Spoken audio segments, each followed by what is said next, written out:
الله الرحمن الرحيم قل أعوذ برب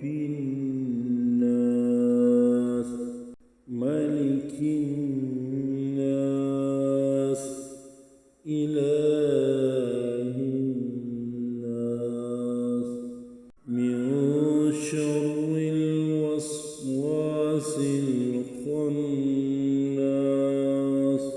الذي يوسوس في صدور الناس من الجنة والناس قل أعوذ برب الناس ملك الناس إله الناس من شر الوسواس الخناس الذي